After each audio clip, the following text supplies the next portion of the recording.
Hello, great people. Welcome back to our channel.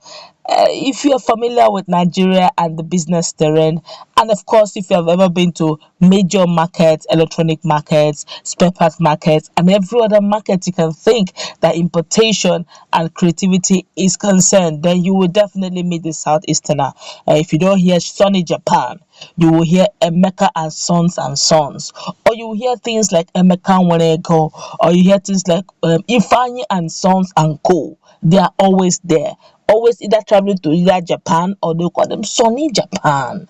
Either of which way you will get to see an Igbo man into business, and they are never scared of venturing into new sectors because they always believe it's always a case of risk, but calculated risk. But before we go to the newspaper to find out what it is the Ndigos have decided to do, especially when the Fulanis and the Northerners have decided to challenge them in the area of business, we'd like you to subscribe to our channel by clicking on the red subscribe button.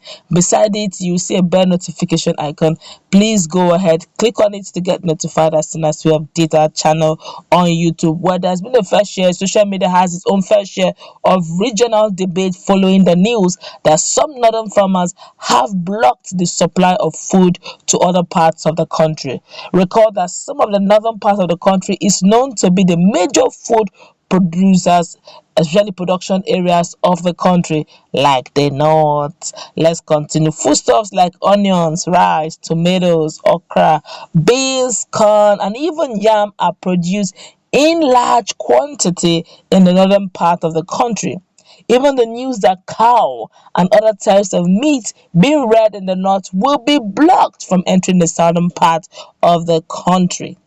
And to this, an Igbo man using his social media handle, his name is Ikedi, has sparked reactions as he took to his social media handle to brag how an Igbo man will not be scared by this proposed blockage of cow beef meat to the southern part of the country by venturing into the business of cattle rearing properly. Hear him. Miyetti Allah should watch out what is going to happen in few years' time in cattle rearing. Igbo people are getting into cattle rearing full time.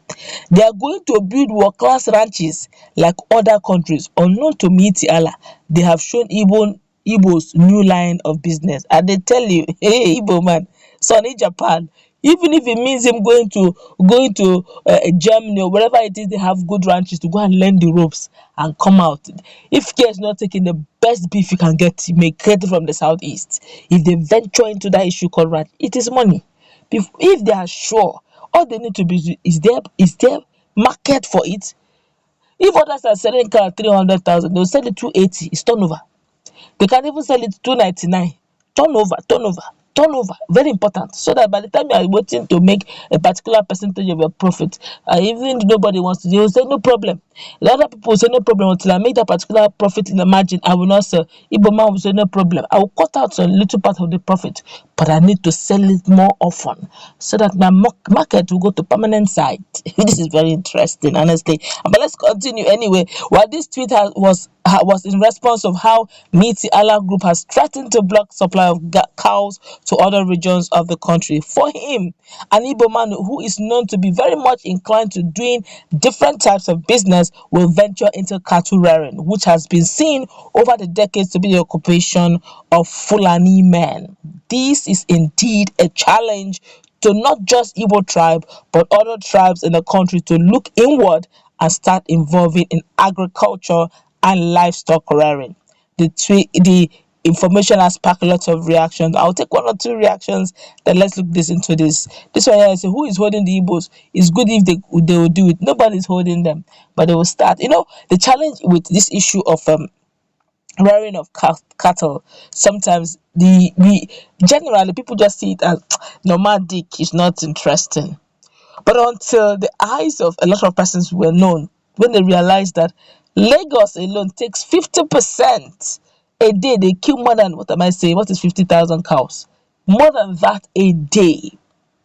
Now imagine if you're doing ranching and your ranch is so big, you already have ready markets. If you've ever stayed in the southwest, they don't play with meat. They don't joke with it. You'll be hearing brokoto. roundabouts, towel is there plenty. They don't joke with it. Especially amala pẹ̀lú ewédú, the one that is well cooked, iyán, they love it, and they make it with plenty beef, all manner, with one you like, intestine, they are complete inside that soup or stew. Now you already, that is even the southwest. What about the southeast? Whenever they're doing chieftaincy title, if they don't kill if they don't kill a cow, one big cow, so that that cow head, they'll put it in front of the gate of the entrance of the occasion to show that Sonny Japan has just killed 3 cow in just this occasion. So you just find out that by default the Fulani herders have realized that their market space is mostly from the south. In the Igbo, if they're not doing chieftaincy title, they're doing coronation, and they need to kill plenty cows. The Yorubas, each time you go to any of their Owambes, forget it, it's confirmed, sacrosanct. You must eat all manner of roundabout prokoto. It's complete. You must eat in that their soup and their stew. So where did they get this meat from? The slaughter abattoir. Where did the abattoir get their meat and cow from? From the Fulani man. So you now find out that readily the market is set for south. Now, if your people are already at the market space, what stops you from rearing cattle? Nothing. A lot of persons have been shouting that no, what about the issue of cattle rustling? That is where the local vigilante comes in. Now we don't need to wait for the police to come and guard us. God so kind, the federal government is approving community policing. So the local vigilante, you pay them, you call one or two to keep moving around your ranch. Put it, let it be secured. Igbo man enters business, Yoruba man enters business, they are ready for the business. They will go and do fact finding, they do the survey, their baseline survey to know what are the dangers and the profit, and they move in. If there's a ready market, then business has started. And Miyetti Allah, by virtue of this boycott, have just given a business line to the Igbos. But a lot of persons are beginning to talk. Some are actually against it.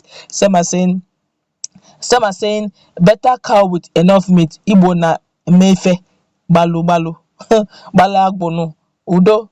Okay, this one, so you can't do it like those guys. Just chill and relax. Who says you can't do it like those guys? Let me correct an impression. The Fulanis actually do the old style. They go about moving up and down. Some of our cows, when they rank it with the world, they're very malnourished. Ranch a cow normally and stop the movement and see how healthy. Have you tried putting Nigerian cow skin inside water? There's no new fridge. You can put inside water for days, just be changing the water. The thing will last because the skin has become hardened because of over trekking. The cow will trek miles. But when you find the other cows, if you check the skin and their hand, very soft. This one, Nigeria own very hard. You need to soak it inside water enough for it to be soft, or else you now have to use pressure cooker to cook the skin. My brother, leave. Ranching is the way to go. Let's wait for how the Southerners will rise up to this challenge. Let's put in our comment section. What's your take? Do you think the South can actually beat the Fulanis to ranching, to rearing cattle, or do you think we're actually truly at the mercy of the